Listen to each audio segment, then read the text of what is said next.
Missão, um chamado à acolhida e ao testemunho vivo.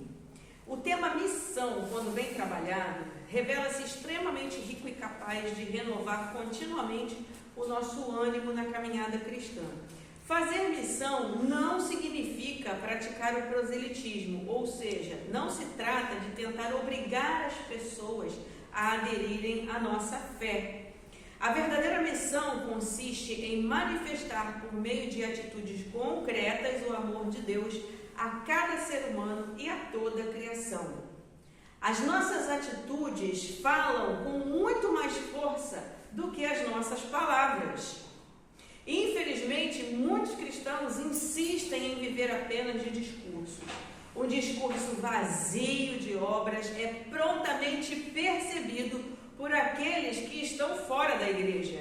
E isso se torna prejudicial ao Evangelho e ainda mais grave ao nome de Jesus. Outra realidade profundamente lamentável ocorre quando Deus conduz pessoas até a igreja e nós, enquanto membros do corpo de Cristo, as recebemos como? Com frieza, com deboche, com desdém ou qualquer outra atitude que não reflete o amor cristão. Existem pessoas que se declaram cristãs, mas as suas atitudes negam essa identidade. Irritam-se facilmente, perdem a cabeça, recusam-se a trabalhar em equipe, discriminam aqueles que não se encaixam em seus padrões pessoais de comportamento, santidade, educação. Fica aí ditando regra de moral para os outros, ou quando deveria cuidar da própria vida. Há também aquelas pessoas que almejam cargos de destaque na administração paroquial, não para o serviço, não para servir, mas para se sentirem importantes diante dos demais, se sentir melhor que o outro. Esses se assemelham aos fariseus que se julgavam mais santos, criavam leis e impunham fardos pesados aos outros, mas na verdade eram sepulcros caiados, como disse Jesus, belos por fora, mas corrompidos por dentro. Se desejamos verdadeiramente colaborar na expansão do reino de Deus, se almejamos viver a nossa vocação cristã de modo autêntico, precisamos assumir com seriedade o nosso compromisso com Deus.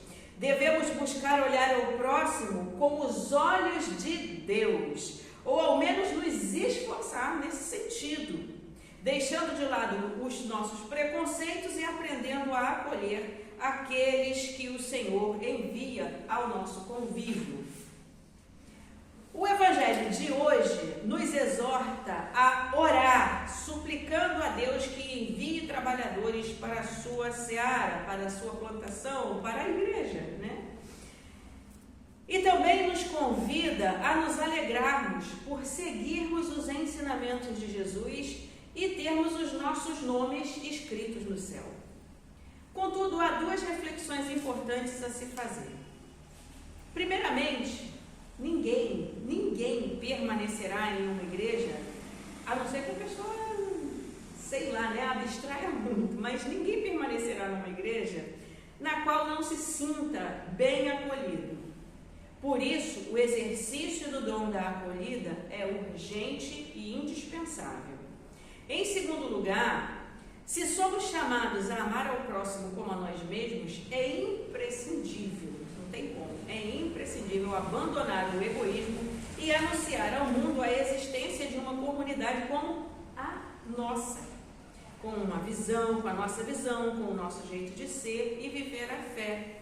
Cada um faz isso, então nós também precisamos fazer. Para quê? Para que todos tenham a oportunidade de escolher de forma livre viver ou não a sua fé em uma comunidade que realmente as acolha. Muitas pessoas se afastam das igrejas porque ainda não encontraram um espaço onde se sintam pertencentes. Por isso, precisamos aprender a utilizar de forma honesta e ética os recursos da tecnologia, as mídias e o marketing. Não adianta lamentar que outras comunidades cresçam enquanto a nossa igreja permanece pequena se não nos dispusermos a apresentar a fé cristã anglicana a todos que nós pudermos alcançar com esses recursos modernos também. Voltando ao texto, a colheita de fato é grande, mas os trabalhadores são poucos. Com essas palavras, Jesus inspira os discípulos a assumirem a tarefa evangelizadora, enviando-os a lugares distantes, onde a sua mensagem ainda não havia sido ouvida. Era fundamental que todos soubessem que o reino de Deus estava próximo, não como uma teoria distante ou uma ideia abstrata, mas como uma realidade viva, que se manifesta na paz, no amor e nas ações concretas. Jesus envia os discípulos 2 a 2 para que pudessem caminhar como companheiros na missão que lhes foi confiada. Essa parceria reforça a importância de compartilhar responsabilidades, experiências e fortalecer uns aos outros no caminho. A missão nunca foi pensada para ser vivida de uma forma solitária, anônima. É na convivência, no acolhimento, na fraternidade e na comunhão que se aprende a humildade e que se testemunha o amor verdadeiro. Além disso, a presença de 2 pessoas reforça a credibilidade da mensagem, como ensinava a tradição judaica, que a gente pode encontrar lá em Deuteronômio 19:15. Quando alguém for acusado de ter cometido um crime, seja qual for, uma testemunha só não basta. É preciso ter pelo menos 2 testemunhas para confirmar uma acusação.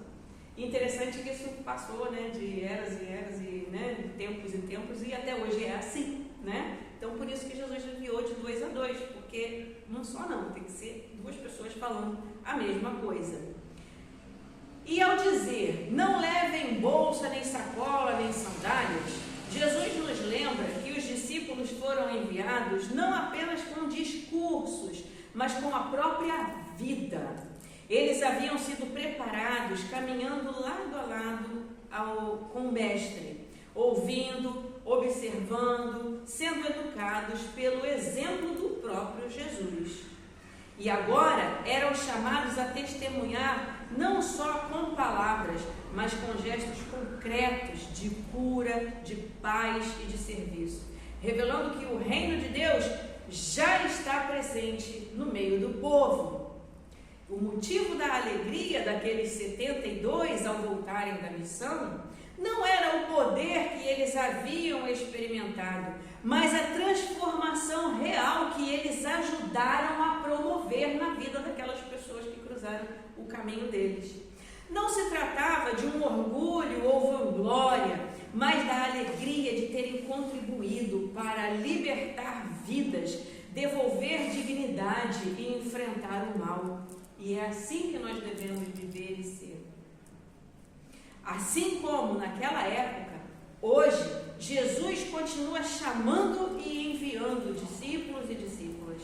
A missão não terminou com aqueles 72, ela continua viva em cada uma de nós.